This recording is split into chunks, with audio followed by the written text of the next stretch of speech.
안녕하세요. 스크로버웹의 이상입니다. 오늘의 강좌에서는 에러와 예외 처리에 대해서 공부하도록 하겠습니다. 친구에게 프로그램을 하나 만들어줬는데 그 친구가 프로그램을 실행했더니 알 수도 없는 에러가 출력되면서 프로그램이 종료된다면 프로그램을 전혀 모르는 친구는 상당히 당황스러울 겁니다. 프로그램이 에러를 발생시키면서 이상 종료되는 것을 보통 프로그램이 크래시했다고 하는데요. 이것을 막기 위해서 항상 에러가 발생될 가능성이 있는 부분에는 try except 구문을 사용하여 예외 처리를 해주셔야 합니다. 파이썬의 예외 처리 구문은 다음과 같은 기본 구조를 가지고 있습니다. try 블럭에는 실행하고자 하는 기본 코드를 입력하시면 됩니다. except 블럭은 에러가 발생하였을 때 실행되는 블럭입니다. else 블럭은 어떤 에러도 발생하지 않았을 때 실행되는 블럭입니다. finally 블럭은 에러가 발생하거나 발생하지 않아도 모든 코드가 실행된 다음에 마지막으로 실행되는 블록입니다. 사용자에게 두 개의 숫자를 받아서 나눈 결과값을 출력하는 프로그램을 실행해 보겠습니다.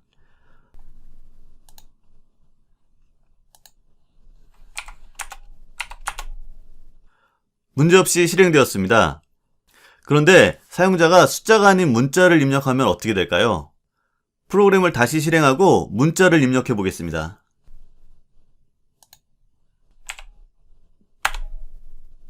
네, 당연히 문자열을 정수로 변환할 수가 없으니 에러를 발생시키면서 프로그램이 이상 종료되었습니다. 이렇게 에러가 발생하면서 프로그램이 비정상적으로 종료하는 것을 막기 위해서 예외 처리를 해주셔야 하는데요. 기본적인 예외 처리를 하기 위해서는 try와 except 키워드를 사용하시면 됩니다. 우선 실행하고자 하는 코드를 try 블럭에 넣습니다. 다음은 에러를 캐치하는 except 키워드를 사용합니다. 옆에 에러를 잘 보시면 에러 이름이 보이는데요. 이 에러 이름을 except 키워드 뒤에 입력하시면 됩니다.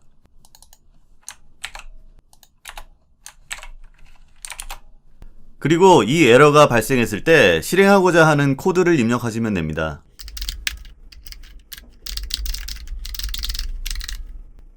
실행해 보겠습니다.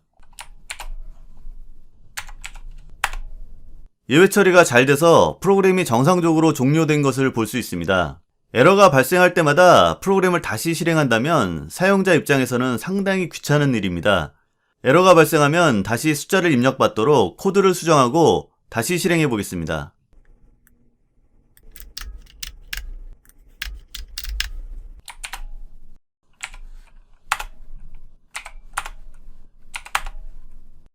프로그램이 잘 실행되었습니다. 그런데 사용자가 두 번째 숫자에 0을 입력하면 어떻게 될까요? 실행해 보겠습니다. 그렇습니다. 숫자를 0으로 나눌 수는 없으니 또 다른 에러가 발생합니다. 이 에러의 이름은 제로 디비전 에러입니다. 이 에러도 예외 처리를 해보겠습니다. except 키워드는 여러 번 사용하여 여러 개의 에러를 예외 처리할 수가 있습니다.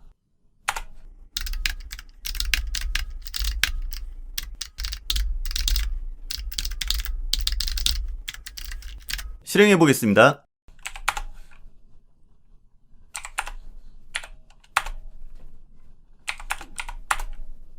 두 개의 에러가 잘 예외 처리되는 것을 확인하였습니다. 이런 에러의 이름은 파이썬 내장 예외 오브젝트의 이름이며 이 이름들은 파이썬 공식 문서에서 확인하실 수가 있습니다. 예외 처리를 한 에러 이외에 다른 모든 에러에 대해서 예외 처리를 해야 하는 경우가 있습니다. 네임 에러를 발생시키는 코드를 추가하고 실행해 보겠습니다.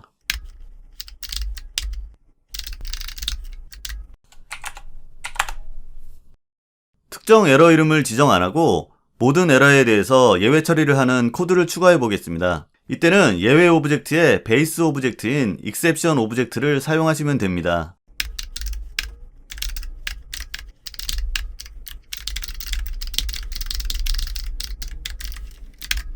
실행해 보겠습니다.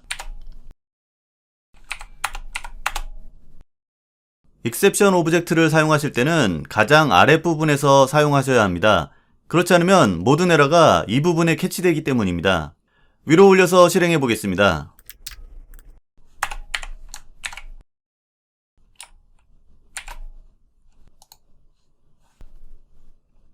두 번째 숫자에 0을 입력하였는데 제로 디비전 에러 블록이 아닌 익셉션 블록이 실행된 것을 볼 수 있습니다. 이번에는 else 키워드를 사용해 보겠습니다. else 키워드의 아래 블록에는 에러가 발생 안 했을 경우에 실행하고자 하는 코드를 입력하시면 됩니다.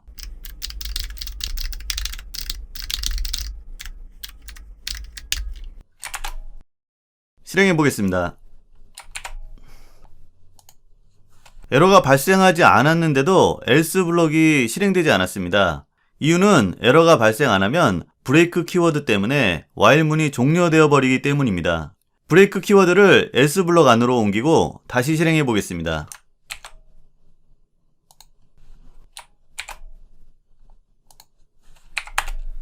이번에는 else 블록이 잘 실행되었습니다.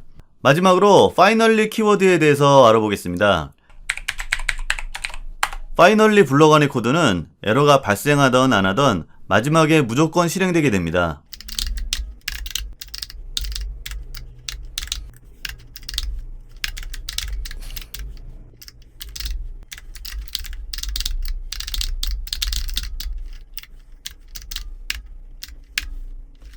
실행해 보겠습니다.